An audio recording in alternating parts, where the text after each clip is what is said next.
السلام عليكم ورحمة الله وبركاته والحمد لله رب العالمين والصلاة والسلام على رسول الله صلى الله عليه وسلم وعلى آله وصحبه ومن تبعهم بإحسان إلى يوم الدين أما بعد.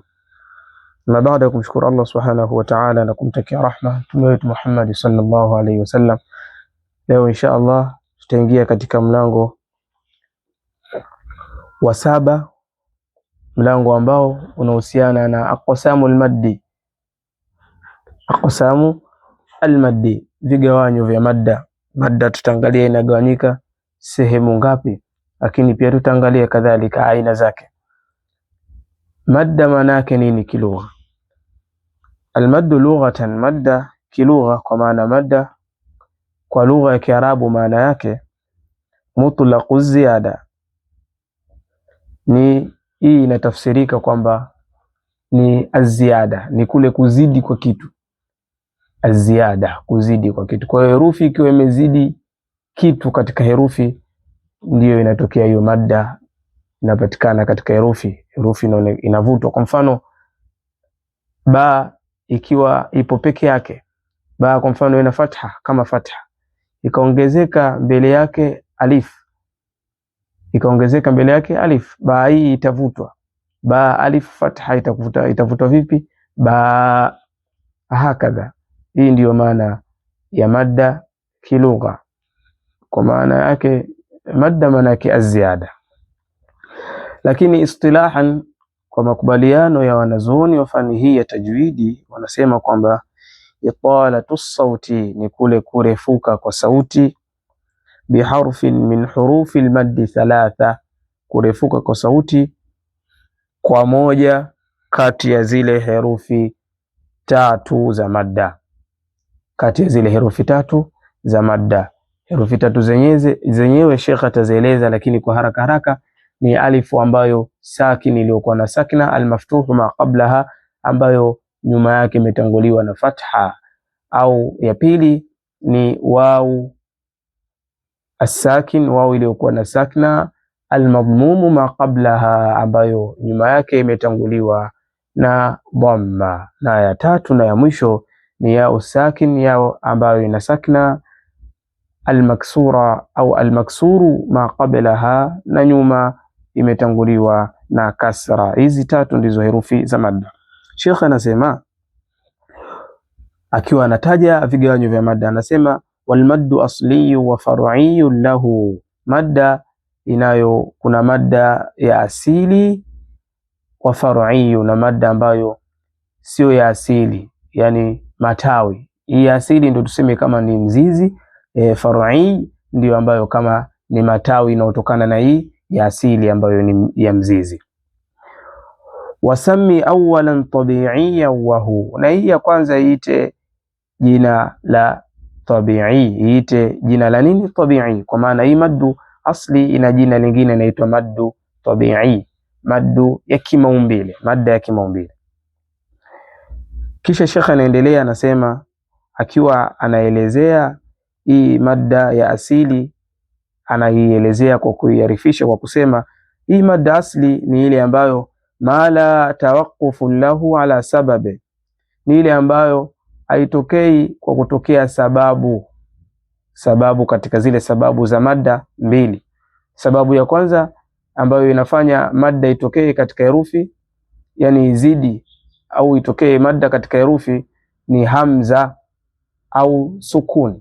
Kwa hiyo hapa Sheikh anasema hii madda asli ni madda ambayo haitokei eti kwa kutokea sababu katika hizi sababu mbili za madda. Wala bidunihi alhurufu tujtalabe, wala haitokei kwa sababu ya herufi fulani imetokea ndio inatokea madda. Hapana, hii inajitegemea yenyewe kama yenyewe, herufi yenyewe kama yenyewe inajitegemea, ina madda yake. Kwa hiyo haihitaji sababu ili itokee, wala haihitaji herufi nyingine ili izidi ifanye ziada katika hii herufi ya kwanza ndio itokee madda. Hapana, hii haipo hivyo. Kwa hiyo madda asli ni ipo hivyo, haihitaji sababu katika zile sababu mbili za madda, au haihitaji herufi nyingine ili izidi na ivutwe. Kisha anaendelea anasema, bal ayu harfin ghairi hamzin au sukun, bali inakuwa ayu harfin, ni herufi yoyote inaweza ikawa ghairi hamzin, lakini sio kinyume na hamza au sukuni au sakna.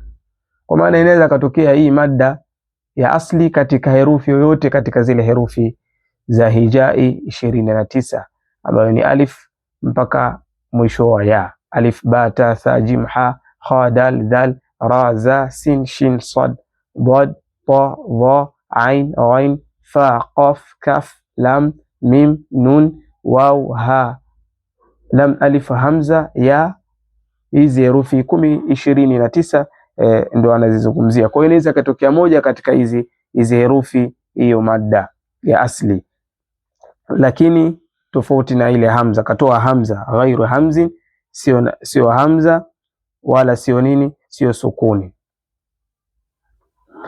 Kisha akasema, akaendelea kwa kusema, bal ayu harfin ghairi hamzin au sukun jaa ba'da maddin, ambayo imekuja baada ya madda, imekuja baada, nyuma yake imekuja, maana yake baada ya herufi katika herufi moja hapo za madda.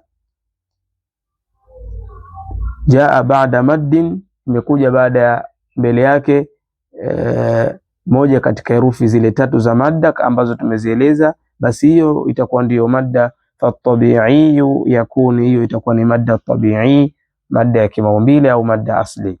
Anaendelea kufafanua kuhusiana na madda ya asili. Kwa hiyo anaelezea kuwa inaweza ikatokea hii madda ya asli katika herufi yote katika zile herufi za hijai, lakini sio hamza wala sio sukun. Ndio maana akasema jaa baada maddin, imekuja baada ya madda, baada ya herufi zile tatu za madda, na hiyo ndio itakuwa maddu at-tabi'i. Ndio maana akasema fatabi'i yakun. Kisha baada ya hapo kashamalizana na kuelezea madda ya asili. Sasa anaelezea madda ambayo sio ya asili, ambayo madda ya matawi au inaotokana na hii madda ya asli. Ndio anasema wal akharu al far'i mawqufun ala, na aina ya pili ya madda au kigawanyo cha pili cha madda ni madda ambayo far'i, na hii mawqufun ala, hii inatokea kwa kutokea nini, ala sababin, inatokea kwa kutokea sababu katika zile sababu mbili za madda. Mbele anataja kwa kusema kahamzin au sukun, kama vile hamza au sukun, musjala, zimesajiliwa hivyo, zimeratibiwa hivyo na maulama kwa kufanya bahth ya istiqra'i wa tatabu', kusoma na kuangalia, kupekua katika vitabu na kuangalia ile talqini iliyotoka kutoka kwa Bwana Mtume sallallahu alaihi wasallam mpaka kwa maswahaba mpaka kwa tabi'ina mpaka kutufikia sisi. Kwa hiyo ndio maddu alfar'i, ni madda ambayo inatokea kwa sababu ya kutokea sababu katika zile sababu za madda ambayo ni kama hamza vile au sukun. Kisha Sheikh anaendelea anasema hurufu, anataja herufi zake sasa za madda, anataja herufi za madda ambazo tushazieleza nyuma. Anasema hurufu thalathatun, herufi za madda ni tatu. Fa'iha, basi zihifadhi hizo herufi. Min lafdhi wai, zipo katika tamko wai ambazo zilizokusanywa.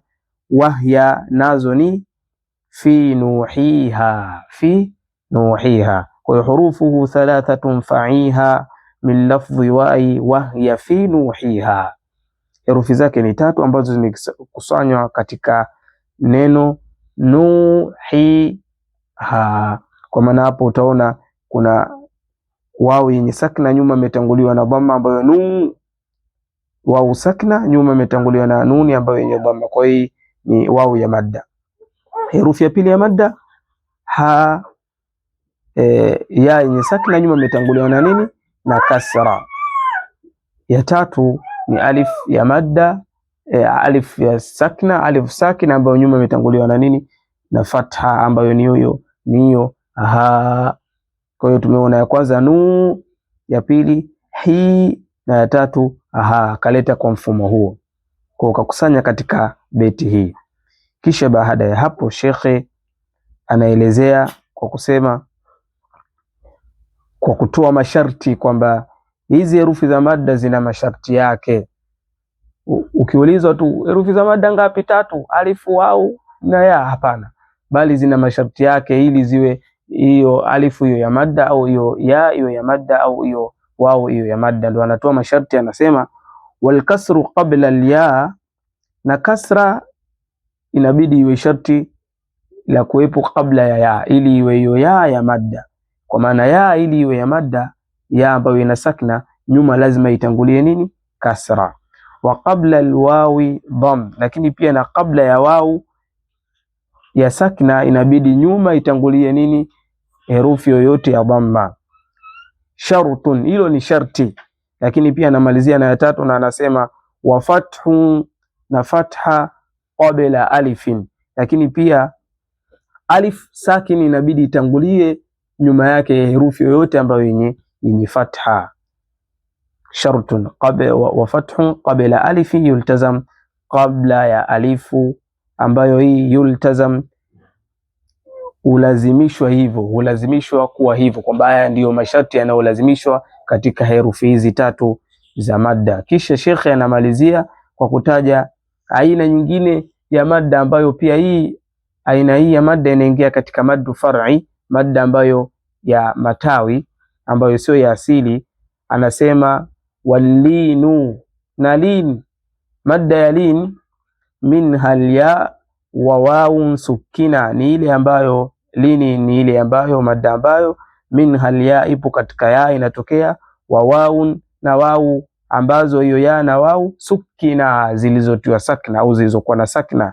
Infitahun qabla, lakini nyuma ikiwa imetanguliwa ya hiyo ya ambayo ina sakna au wau ambayo ina sakna, nyuma imetanguliwa na nini? Na fatha.